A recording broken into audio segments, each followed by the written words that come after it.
जैसा पुराने जमाने में निकम्मे लड़के की शादी करवाने के लिए होनहार बच्चे की फोटो दिखा के शादी करवाते, बाद में पता चलता था कि बच्चा शादी किससे हुई। सर महाराष्ट्र के चुनाव में कुछ यही हुआ।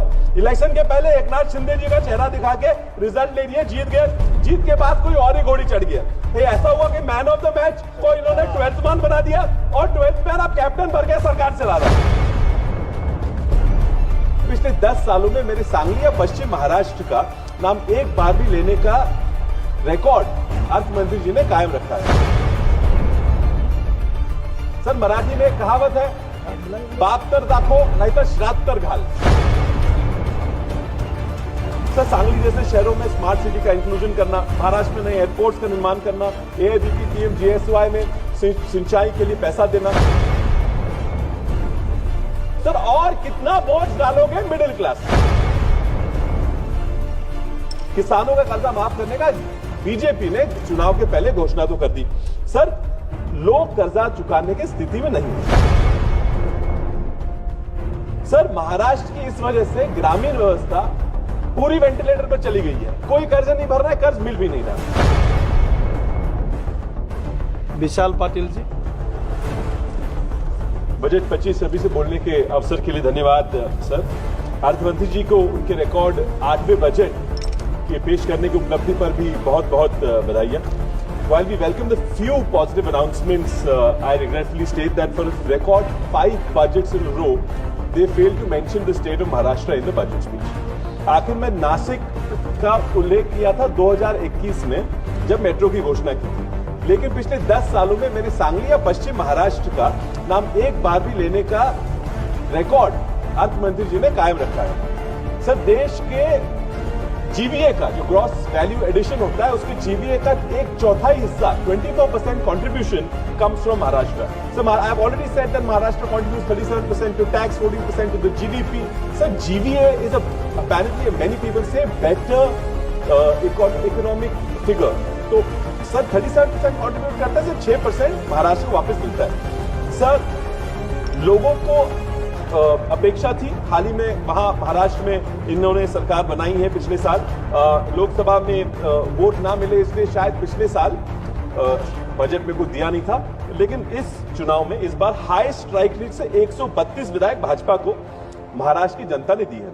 स्वाभाविक है कि लोग उम्मीद लगाए बैठे थे कि इस बजट में कुछ तो उनको मिलेगा। सर सांगली जैसे शहरों में स्मार्ट सिटी का इंक्लूजन करना, महाराष्ट्र में नए एयरपोर्ट्स का निर्माण करना, एआईबीपी पीएमजीएसवाई में सिंचाई के लिए पैसा देना, महाराष्ट्र के लिए नए आईआईटीज आईआईएम्स खोलना, एमएसपी लीगलाइज करना, महंगाई सीमित रखना, ईपीएस पेंशन के लिए 7,000 की रकम देना, भूमिहीन किसानों को पीएमकेएसवाई में लाना, फर्टिलाइजर सीड्स की जीएसटी हटाना, मनरेगा का न्यूनतम आय 400 रुपए करना, आशा वर्कर्स की आय बढ़ाना, ऐसे बहुत सारे डिमांड्स थे। और एक डिमांड थी कि किसानों का कर्जा माफ करना।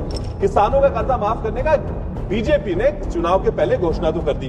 सर लोग कर्जा चुकाने की स्थिति में नहीं है। जो चुका सकते हैं अब वो भी चुका नहीं रहे, क्योंकि घोषणा सुन दी कि कर्जा माफ होने वाला है। सर महाराष्ट्र की इस वजह से ग्रामीण व्यवस्था पूरी वेंटिलेटर पर चली गई है। कोई कर्ज नहीं भर रहा है, कर्ज मिल भी नहीं रहा। सर क्या बजट में इस बारे में कुछ तो बोलना सरकार की जिम्मेदारी नहीं थी? मैं पूछना चाहता हूं, क्या सरकार किसानों का कर्जा माफ करेगा या नहीं? सर मराठी में एक कहावत है, बाप तर दाखो नहीं तो श्राद्ध तर घाल। इसका मतलब यह है सर, एक तो ये कर्जा माफ करे, वरना ये कबूल कर ले कि इनसे कर्जा माफ नहीं होगा। ये इलेक्शन की एक जुमलेबाजी इन्होंने लगाई थी। सर बजट के बारे में 2-3 अनाउंसमेंट के बारे में मैं बात करता हूं, ज्यादा समय नहीं लूंगा। सर 12 लाख की एग्जेम्पशन की बात हुई थी। सर 7 करोड़ लोग रिटर्न फाइल करते हैं इनकम टैक्स का। Sir what was the basis for coming up with a scheme, the exemption scheme which elevates 35% of the tax filing population. जो पुराने रेजिम में टैक्स फाइल करते हैं उनके लिए 1 रुपए का बेनिफिट इस बजट में इन्होंने नहीं अनाउंस किया। So what is the hidden agenda behind making people shift from the old regime to the new regime? So by removing the old regime, you are giving a short-term gain and the result will be a long-term loss. So what is the reason then for discouraging people from savings, from buying houses, from buying insurance? The government needs to explain. Sir, they are targeting 14 lakh crore collection from personal income tax alone, man.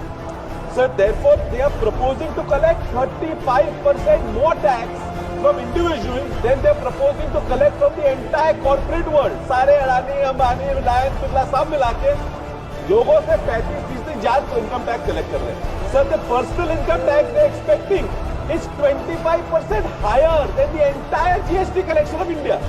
Sir और कितना बोझ डालोगे middle class?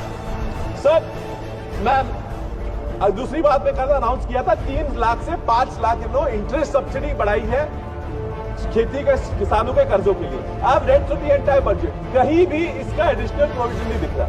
Sir is this actually an announcement just to please people? एक बोलता है feel good वाला, क्या सच्चा नहीं है कुछ नहीं है? कितने लोग पात्र हैं सर एक्स्ट्रा कर्जा लेने के लिए? 50-60 हजार रुपए एकड़ के ऊपर कर्जा ही नहीं मिलता, तो 5 लाख का कर्जा लेने के लिए 10-10 एकड़ जमीन लेने पड़ती है। सब मेरी मैडम 10 एकड़ जमीन नहीं है। सर फिर उन्होंने कर्जा इस बात की है कस्टम ड्यूटी रिडक्शन की। कस्टम ड्यूटी रिडक्शन में इतना इन्होंने चालाकी की है, कस्टम ड्यूटी उतार दी और एग्रीकल्चर सेस लगा दिया। यानी जो सेंट्रल पूल का पैसा था जो स्टेट्स को जाता था वो निकाल के इन्होंने सेंट्रल पूल में खुद के लिए बढ़ा दिया। So by doing this, they are stealing the funds from the states. So let's talk about the new schemes. पिछले बजट में भी इन्होंने डाला था कि न्यू स्कीम के लिए 60,000 करोड़ देंगे। अब वापस इस बजट में डाला है न्यू स्कीम्स के लिए 60,000 करोड़ देंगे। कौन से स्कीम थे ये बताया नहीं। रिवाइज्ड एस्टिमेट्स में इन्होंने बताया कि 8-9 हजार रुपए खर्चा भी हो गया एस्टिमेट न्यू स्कीम्स में। Which new schemes? I am almost done. Sir पुराने जमाने में मैडम ये सब दिखावा है, ये करते कुछ दिखाते कुछ है करते कुछ है। सर पुराने जमाने में निकम्मे लड़के की शादी करवाने के लिए होनहार बच्चे की फोटो दिखा के शादी करवाते, बाद में पता चलता था कि बच्चा शादी किससे हुई। सर महाराष्ट्र के चुनाव में कुछ यही हुआ। इलेक्शन के पहले एकनाथ शिंदे जी का चेहरा दिखा के रिजल्ट ले लिए, जीत गए। जीत के बाद कोई और ही घोड़ी चढ़ गया।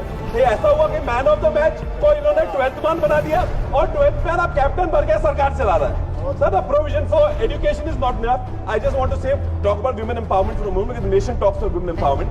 Sir, मेरे सांगली के जत तालुका के करजगी गांव में एक 7 साल की बच्ची पे दुष्कर्म करके उसका खून किया गया। Have we not, as a society, failed this girl?